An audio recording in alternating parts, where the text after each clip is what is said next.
always thought Silent Blood was a fantastic card because picture if there was a blue, draw 2 cards, pay 2 life. I'd play that pretty hands down. What do you think? I mean, if you're desperate, if you got to play something.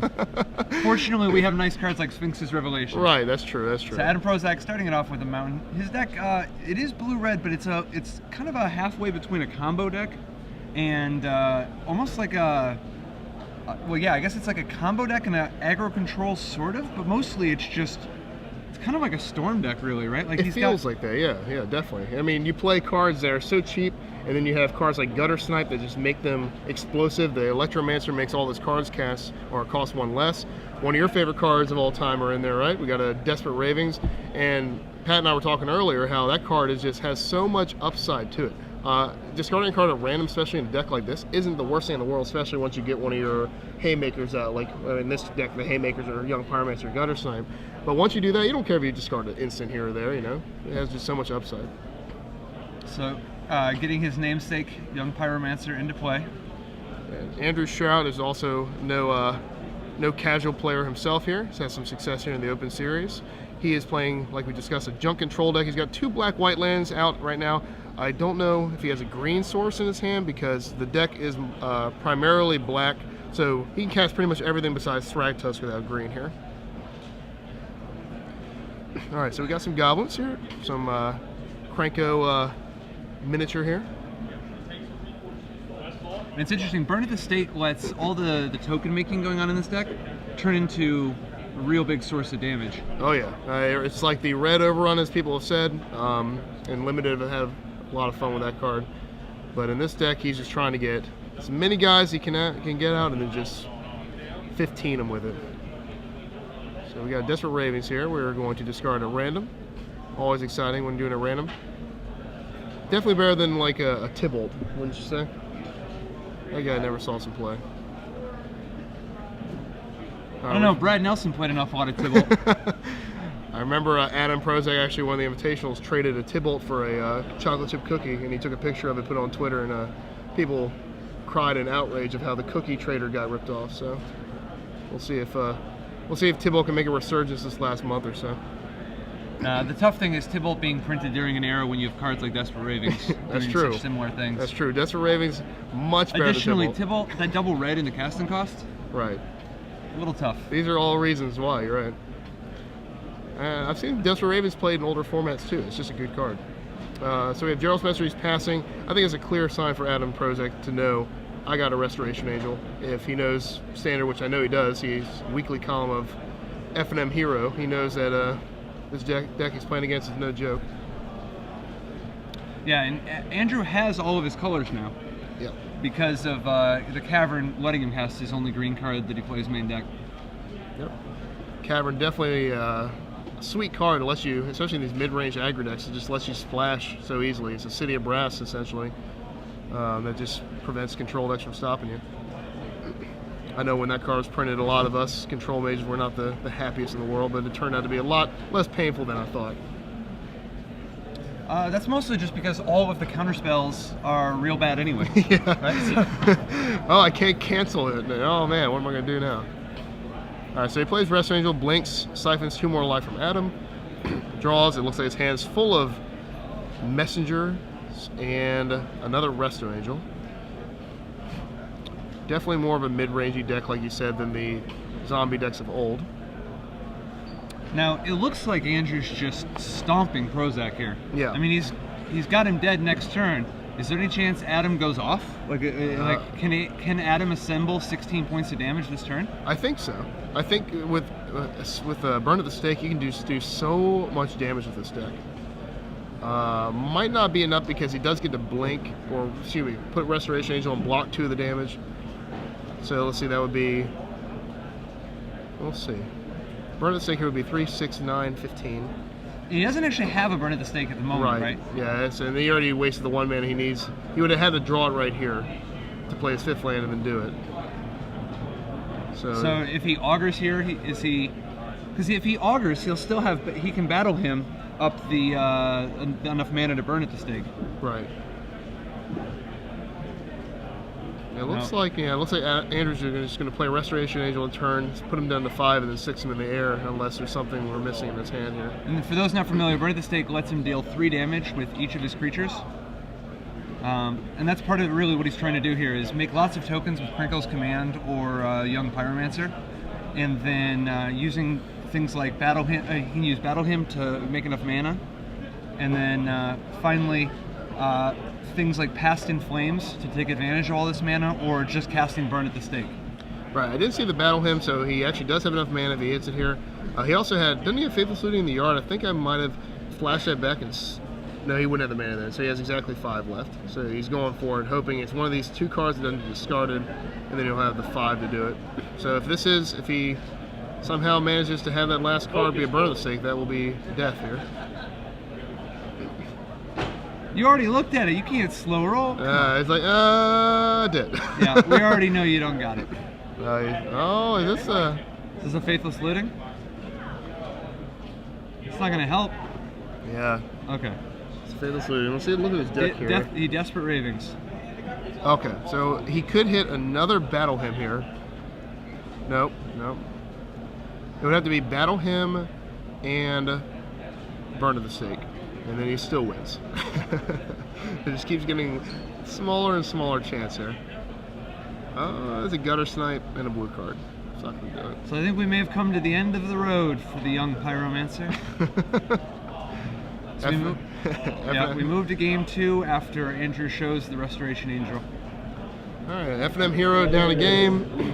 Adam Prozak's an awesome guy. Have you ever talked to him? Yeah, absolutely. Yeah, he's just real happy, loves the game. It's also just a fantastic deck builder. Like, this blue-red Pyromancer deck of his is just one of many decks that he's built where it's like, oh, is there a stagnant format? Is this an existing metagame, whatever? And then he comes at it from a different angle, you know? Right. And it hasn't just been standard. I mean, he's well known for his success in high-powered formats as well, where a lot of people are like, oh, this metagame's been figured out for years, and then Prosak shows up and hits it from a completely new angle, you know? Oh yeah, definitely. Like you said, the older formats he's done well, and he's... I don't want to say he has all the credit for it, but a big reason why Storm is played so much in Legacy now is because he came out with it again, easily top 8 at Invitational, and then, I mean, it was unfortunately lost in the first round, but even after that, he won a Legacy Open with it. He's a Storm mastermind, and decks like that... The fact that he's playing Storm today, yeah. I think it is pretty clear the man's got an affinity for the Storm count. He does. Can we play Past in Flames in these decks, or is that He already possible? is. Oh, is he? I didn't see it. Oh, sicko. He's got rituals, he's got Past in Flames. Dude, even before you have asked, Prosak has delivered. I don't know what to say. He is Storm. Hopefully he wins one of these invitationals and gets to create a token. Is there a Storm token, a creature that would come off a Storm? I guess he would be a young... Empty the Warren's Goblin token, or a Young Pyromancer Elemental. Yes. We need him to have one of these. No, he's I fully have faith in Adam as a deck builder, and it shows just in these stale formats. It's fun to see these decks come out here. Yeah. Plus, I don't think it's completely fair to call the standard format stale. Like, a lot of the problems have been solved for a while, but there's still, you know, a fair bit of diversity. There's a variety of different things people are trying to do, and there's a certain amount of just wanting to buck the establishment where people just refuse to give in to the red-green metagame that we can all blame Kibler for. Yep, it's easier to blame him. I've seen the T-shirts. I'm not gonna buy one though, but you know, it's something that everyone likes. I'm guilty of it also. People like to say the word stale, and usually around this time, the summertime, when rotation's around, people like you and I, we want new, fresh meat. You know, we want to come into this with a fresh control deck, crush the metagame.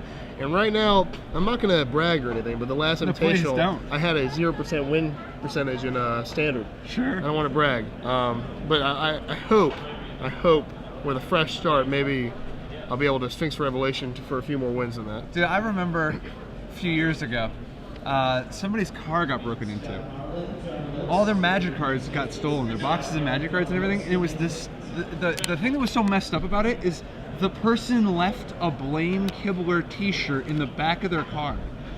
Seriously, this is a true story. That's not funny, I'm sorry. No, I mean, it's obviously it's sad and all that, but it's also like, you got to be careful. That whole, like, being known for being blamed for things. Yeah, we can't blame him for everything. Yeah.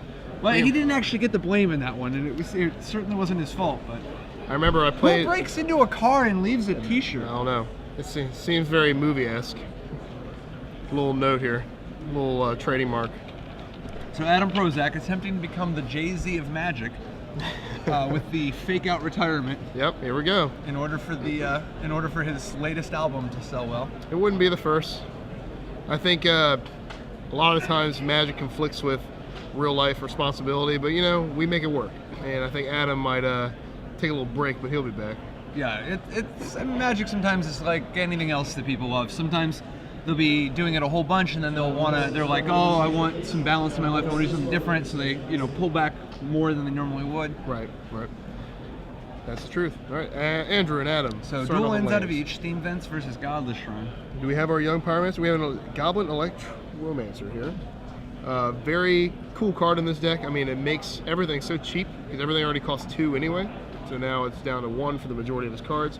Obviously much better with Passive Flames too. And immediately Doombladed. Not before telegraphing the Deadweight. Yes. Deadweight is a fun card in the sideboard here. And I think Gutter Snipe will feel the wrath of it.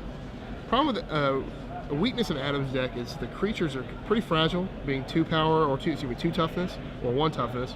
So decks like Andrew's that have Deadweight or Tragic Slips cards like those pretty much can clear Adam's board at will.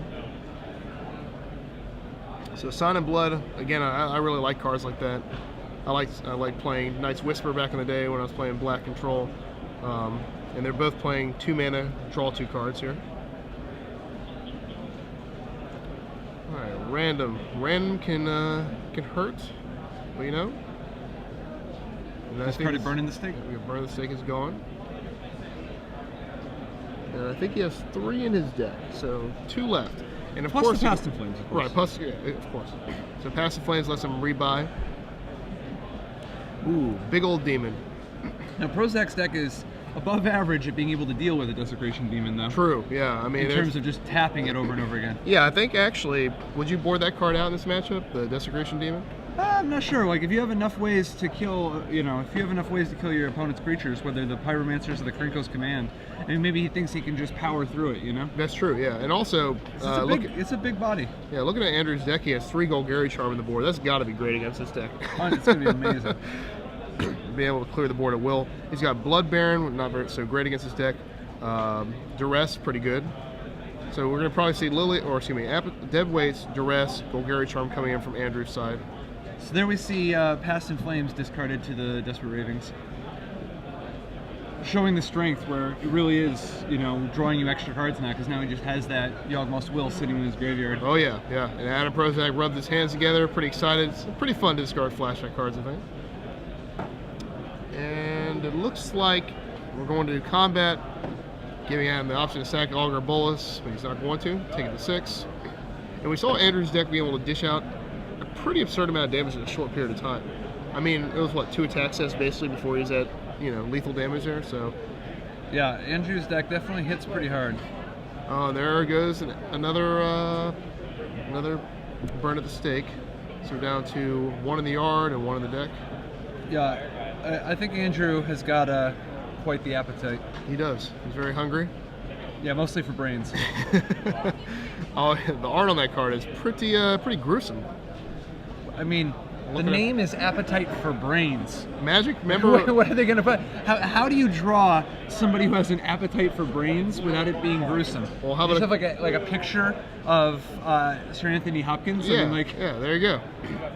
Or maybe a cartoony like one. Remember when we had Dark Rituals with pentagrams? They were forced to take those off? Or not Dark Rituals, I was going to say, I don't remember the Dark Ritual pentagrams. I think that was the privacy of your own home. No. Well, you're saying what I'm doing at home? No, we don't do that. Yeah. Unholy Strength, excuse me. Unholy Strength. But at least when they eventually redid it without the pentagram. They did. The one that would just have the blank background was weird. That was weird. I'm in an empty room.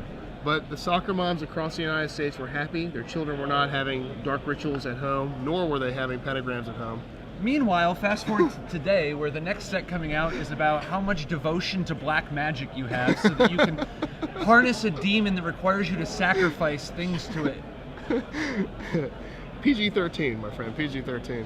Yeah, no, because if you get enough if you have enough devotion to black magic, then you can awaken one of the black pagan gods. There we go, and that's okay as long as it's not in a pentagram. Young Pyromancer from Adam Prosak joining Augur Bolus on the board, and we have some Goblin tokens joining the force here. So what do you think about Pentagram of the Ages? Is that good in Legacy? I think it's good. I think it's good. Should we build a deck like this? Is this going to be a new thing? Kind of a Dark Favor deck? Dark Favor, another one. M14, pretty good. All right, Andrew's untapping. At this point, what does Adam need in order to quote-unquote go off? He's going to need a lot of mana. And obviously he has a card in Battle Hymn that produces that mana, because once you cast a Battle Hymn, you're able to flashback Passive Flames and being able to Battle Hymn a couple more times, and then you're producing not infinite, but a pretty large, substantial amount of mana. He would have won next turn if he would have been able to untap, right? Right. If he passed in flames, if he Battle Hymns and then cast Past in Flames, he can Battle Him again and have more than enough mana and tokens to burn in the stake Andrew right out. Yes. And even with that Thragtusk, it's meaningless because he actually, with another Battle Hymn that's 2 of the yard, that would be, that's just enough mana to do everything he wants to do. But at this point, he's going to need to get up to 7 mana in order to cast Past in Flames and then Battle Him again. Right. Actually, 6 mana, right? 4, 5, yeah, 6 mana. Because he has the tokens. He has enough token power to make the Battle Hymn cover the other 2, the one he's going to cast originally, and then the other one in the yard. Alright, so Adam he discarded a Young Pyromancer at random. Looks like he has a land in his hand, another Krinkos command. So now Adam should be able to go off next turn if he's not disrupted further, right? Yes.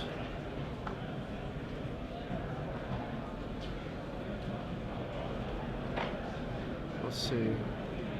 Yeah, because I think he's holding a Desperate Ravings. He discards the Krankos command and Thought Scour. Yeah, so he kept the command.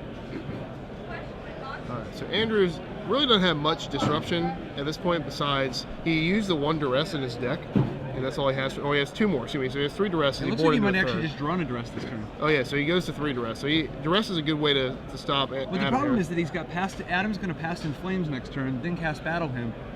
Right, it costs 5 to flashback Past in Flames, right?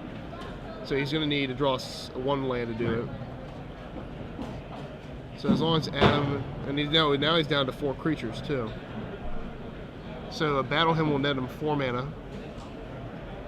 Don't think it's enough. I think he needed that creature. If he draws a land next turn, because there's 2 Battle Hymns in his graveyard, right? Is there 2? I think there's 2.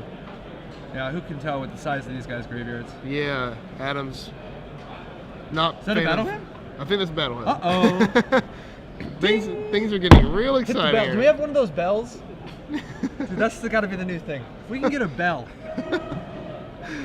I think those at home will be excited to hear how excited we are by dinging the bell. Absolutely. No. Shout out to the community team for the Community Cup. Absolutely thrashing the Wizards of the Coast victims. Team. Yeah.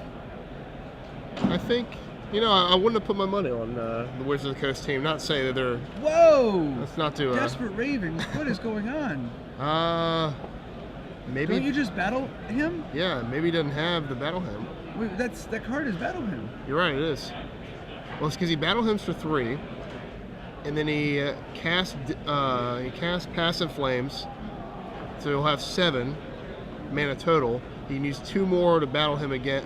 Maybe it's not enough. Because him being at 21, so he needs more. He doesn't have enough 4. creatures. Doesn't have enough creatures.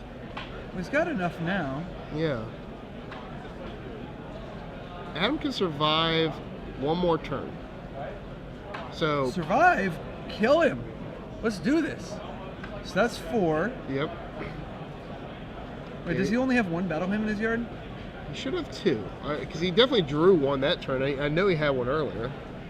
I think it's because Andrew being at 21, he needs to put all these goblins out and these tokens in order to do it next turn. Because remember, he don't actually need a lot of mana next turn. He really just needs 1 Battle Hymn, the Pass in Flames. No, I don't want this game to go another turn. I say we do this now. You want to do it now? Let's see. let's do this. Oh, See? You're right. See? Yeah, you did have yeah. My man. What I'm talking about. Overrun. Burn him. But Burn him at the stake. I want to block though. You can't block that. Yes. It's right to the So dome. for those of you who just missed it, in that flurry of storm action, Adam casts Desperate Ravings, because Mize, and then Battle Hymns. Plays a Goblin Electromancer to help fuel his engine. Battle Hymns netting 4 mana. Plays multiple Krenko commands out of his graveyard so that his next Battle Hymn would be as much mana as possible. Right. And then once he has 8 creatures in play, is able to cast Burn at the Stake and deal 24 points of damage to Andrew directly. Yeah. An impressive flurry of action from people who, I honestly, how can you look at this match and say that this format is all about red-green? Right. Clearly it is not 100% about Jund and red-green. Is anything in life 100%? I think not. Yes. I think Yes. Gravity is 100%. No, but 3 is 100% of 3. It is. Yes. It is. You're right. Yeah, there are some things that can be known. Right. This format, however, no. No, sir. This is not Not 3 if out of Adam 3. Prosak This is has not anything 3 out to of say 3. about it. No. And that's why he is a hero, right? That's why when people play F&M, when people play Magic, they look to Adam Prosak for answers. Yeah, because I got to tell you, if I'm going to F&M, I think there's nothing I want more than the room to be full of people playing Storm. Yeah. You know? Adam's doing God's work. He That's is like I know you guys wanted to play with creatures and blocking and removal. No. We Right. need rituals. We're going to need Yawgmoth's Will. Right. We're going to need blue cantrips. Yep. Absolutely. Yes. He is a true hero. Yes. You know, I think I'd rather play against that than the old turn 1 Arbor Elf, turn 2 Dharma Red, Flinthoof Boar deck. What do you think? I don't know. I like playing against that deck. Do you? Yeah. I mean, like, first of all, obviously they don't always have the nut draw, right? Oh, they do. But They do. okay, well, It's like 3 out of 3. Your mileage may vary, but some of us are lucky. I The thing is, though, like, playing against the enemy you know, you can just beat up on them. You know, like. That's true. It's funny. I remember in a time long, long ago when planeswalkers weren't in a world much more friendlier than ours. Much more friendly. When the aggro players didn't have a 3-mana planeswalker to play that just beat you if it goes unchecked, I remember winning a lot more. Dude, you got to adapt. Can you adapt? Really? Yes. Can you? Yes. Have you ever had that ultimate go off against you? It's just not. It's not.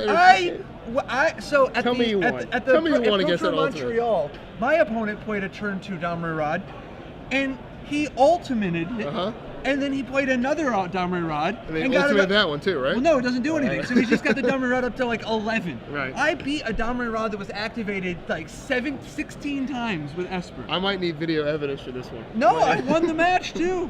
It was unbelievable. All right. If 100% is 3 out of 3, give me a percentage of that one. That's definitely the lowest. It wasn't the most probable match I've ever played. Right. But no, like if you're sphinxing hard, I mean, I was Sphinx's Revelationing for tons, and like you can do a certain amount of sweep the board and stall things, and that's true. You can. That's true. I have never been that fortunate. That feeling alone might be enough to bring anyone out of retirement. If Adam Prosak defeats a Domri at Ultimate and then a Domri at 11, I think we can bring him back from the depths here. So Andrew, looking to be a little more duressing this game.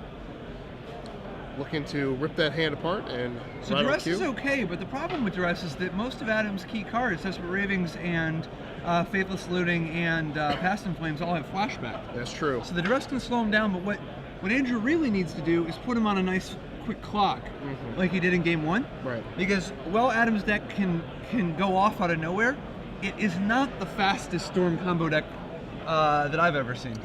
Absolutely. And I think also Andrew started off pretty well last game, being able to Doomblade and then deadweight the creatures, because Adam really needs those key creatures to stay in play. Absolutely right. Augur Bolus he has 4 of. Who cares about that one? But the other ones, he only has 12 creatures. 11. 11, excuse me. Yeah, so he's playing only 3 Gutter Snipe. So 4-4-3, that he needs them to stick badly. And Gutter Snipe, actually, I don't think that's going to do it for Adam. I think he really needs the Electromancer, as we saw last game, to be able to produce enough mana to go off in the graveyard, or at least Young Pyromancer to put a lot of tokens in play in order to burn him at the stake. Yeah, he really needs one of those 11 creatures to live. Yeah. And obviously, he would really like 2 in order to go off faster, but if he can't keep at least 1 in play, he can't really go off. No, he's going to be desperately raving, faithlessly looting, while Andrew builds his board up here. So Adam's seeing a Sign in Blood here.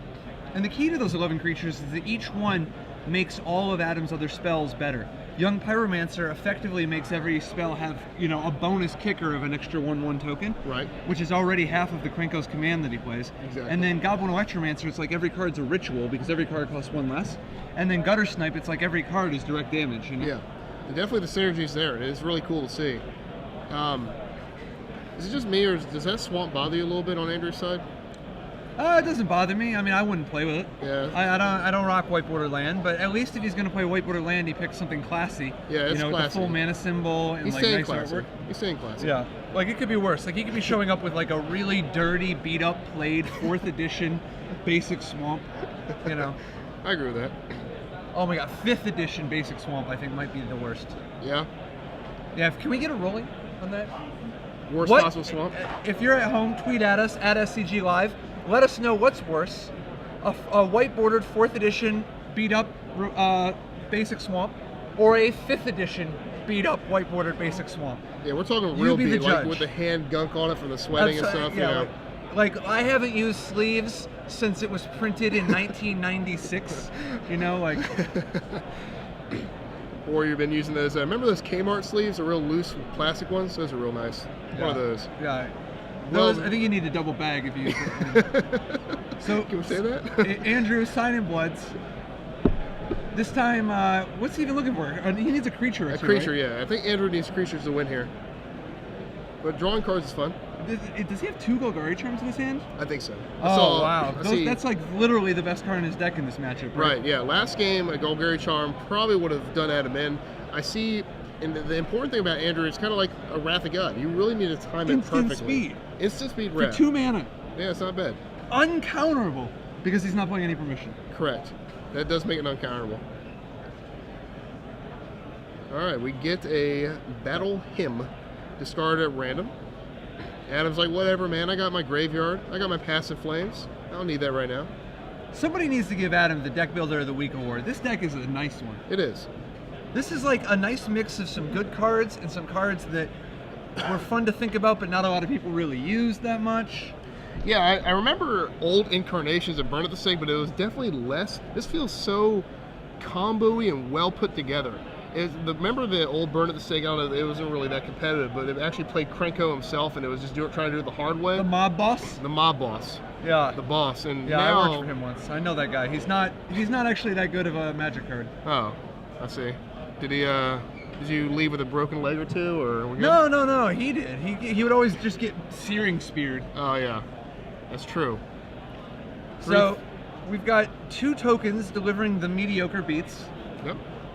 We like to call this the clock on Adam's side. Do you think Adam just stone reads Andrew and is like, you know what, he's got a Golgari Charm. I'm not gonna go off. I'm just gonna incremental, do some damage, get him low enough so I can just drop a Gutter Snipe and flurry him out. That Just like that, like brrr. just like I don't know if that's the sound Adam will make. I hope he does, but Absolutely. Can we mic them up if Yeah. Adam gives the bird call here? hopefully that's not unsportsmanlike. I think it's funny. Yeah, I don't think it's unsportsmanlike. All right, good. Well, Adam, even if he sees that coming, I think his hand is a bunch of land and Passive Flames. I think his hand's pretty not good. Dude, I don't know. Passive Flames is kind of sick. He's got 6 land in play, and one of these cards he's getting to choose from is a Thought Scour. Yeah. Plus, he's got more land in his hand. I'm seeing a Passive Flames for value. You cast one out of your hand, draw a few extra cards, then later when you're ready to kick, you're like, can I kick it? Yes, I can. You Passive Flames out of the graveyard, battle him, and just go off. I agree. And Assuming that, you don't have to worry about Golgari Charm. I agree, especially because Andrew's pressure is zilch right now, and he passes 4 mana open. So Adam's attacking. Obviously, there's a Resto Angel here. So this is Restoration. So this is Andrew checking. Can I respond to Burn in the Stake with Golgari Charm? No, I can't. Right. I can respond, but it won't stop the Burn at the Stake from doing 9. Exactly. Yeah, Burn in the Stake's an interesting card. There aren't really many like it. And I think Adam's deck, the way it utilizes it, is that Andrew's afraid, like last game, where you feel like you have the game in your head, and then nah, you're dead. Yeah, here, I think he didn't realize. He was thinking he can just hold Golgari Charm as a trump. Now he realizes, I'm going to have to kill these creatures. Yeah, I shouldn't have let them live this long. Exactly. All right, so Andrew's down to 4 life. So Adam doesn't really even need Burn the Stake here. He can actually just play Gutter Snipe and just play a couple spells. 2 spells, absolutely. And honestly, Adam's not that far from just being able to Past in Flames for the kill, because all he needs to do is Past in Flames, Krenko's Command, and still have enough mana to be able to Burn at the Stake for 6. Right. Now, do you think maybe Andrew might have been playing a little too carefully at this point? Absolutely. I think that it didn't. I think he like, obviously. I mean, who in the world, besides people at Adam's Effingham, who in the world has ever played against this? You know. So I don't think he was. I think he was thinking that the Golgari Charm was just going to be a trump in his hand. Right. And now I think Andrew has put the piece of the puzzle together. I think he realized that he could just die at any time. Yeah, he's gonna have to move a little quicker. On this one. So he does have the Restoration Angel, so he's going to be able to put a clock on there, but Adam's at 20. Yeah, so and I think he actually was supposed to lead with the Droth's Messenger. Yeah. So, and next turn Restoration Angel. It just does a little bit more damage, and it lets him hold up his mana next turn. I agree. I think Andrew's just petrified of what's about to happen. I think Adam actually has him dead with that Past in Flames, if he has, because I know he has 1 Battle Hymn in there, and he does have a Krenko's Command, so if he has the mana, that's it. So it'll take 4 to cast Past in Flames from his hand, 2 to cast Krenko's Command out of the yard, but he still doesn't get ahead with Battle Hymn unless he gets 1 more creature. Yes. The reason last game he got ahead is because the Electromancer, and he had enough to do it. And here he's not going to have enough. But he's just going to be able to play, looks like, I think he's going to be playing Passive Flames. Yeah, so here's a little Past in Flames for value. So probably going to be Thought Scouring here, and then Krenko's Commanding here. Starts or Faithless Looting, one of the two. Probably Thought Scour here. Yep.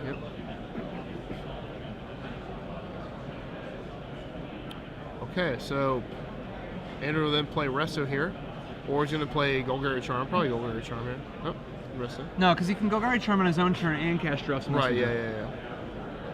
And here's the Nighthawk, the way to creep up in life if all goes well. I don't know if we got that kind of time. Yeah, I don't think we do I'm either. seeing Golgari Charm, sweep the board, drop a Messenger, attack with the Angel, cross your fingers, let it ride. Yeah.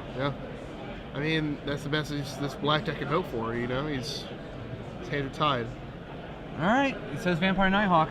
He's going to try it. Oh, he said go. So Adam just plays... This is aggressive. I guess he can respond to the Past in Flames. He can respond to the Past in Flames. I think Adam's playing Young Pyromancer first, which I don't think I would do because he's going to respond and then Charm here. I think Adam just casts Past in Flames. If Andrew does nothing, he's dead. Oh wait, he is 1 short of, so he would have to use Battle Hymn too. So he can actually respond to the Battle Hymn also. Alright, Adam's going to just clutter the board here. Adam, of course, doesn't know that he has Golgari Charm number 2, which we do know. So Adam could be playing a very careful route here. Oh no, this is going to be devastating. I'm just going to Battle Him and get blown out by Golgari Charm. Right. And yep, that's what's going to happen here. Andrew, of course, will respond here. Yeah, Andrew feeling like, yes, okay, I've got this figured out. Let's do this. Yes, all right. So this is devastating kind of in 2 ways, because Andrew is now going to get a 6th life. So Adam's going to have to get more creatures out to do this Burn at the Stake win. And every turn it takes longer, Adam will be, again, a little farther behind. Yeah, I don't think the extra life gain is going to matter too much. All it does, like if he hits twice, it shuts off Gutter Snipe from some free wins. Yeah. But for the most part, I think that when Adam goes off, he'll probably be able to do enough damage, regardless of what Andrew's life total is. I agree, and luckily Adam discarded the land at random, not the Krenko's Command, so now he actually has 2 free goblins in play. So next turn, when he does do this Past in Flames flashback, he's going to be able to net mana, I think, from those Battle Hymns. Because he'll be able to cast Past in Flames for 5, having 4 mana. I think he has 5 more lands. I think he has 10 lands, or 9 irrelevant, same amount of mana. 5 of it to do the Past in Flames, 4 left. You can go Krenko's Command, battle him, get 4 mana, battle him, burn at the stake. Yep. So If Andrew doesn't have a form of disruption, he's dead on board. right. I think he has a Tragic Slip. I don't know. The Tragic Slip helps. Yes, it does help. I think it's still death with a Tragic Slip. I think it'll instead So of if he negative. Tragic Slips, if he's got 10 land, Passive Flames takes him to 5, the Krenko's Command takes him to 3, Battle Him takes him to 4, Battle Him again takes him to 5, and he has exactly enough for Bird of the Stake. You're right. Okay, so yeah. He needs more. Yeah. Oh, Nope. so, Adam has 9 lands, so maybe the 10th. Oh, Is he okay, one so short? Adam does need 1 land. If Adam draws a 10th land, I think this is lethal. Right? yeah, because he's 1 mana short if he only has 9. Yeah, it's 5 for the Passive Flames. Krenko's Command gives him 3 tokens. Then he gets to battle him for 3. Battle him, going down to 1 mana, then back up to 4 mana. Yep, that's 1 short. But he can make progress. Yes. So we got Krenko's Command. Maybe we miscounted by 1. We'll see. Maybe there's another battle him. Maybe there's 3 in there. Battle There's 3 in Hymns. there. If there's 3 in there, Adam wins.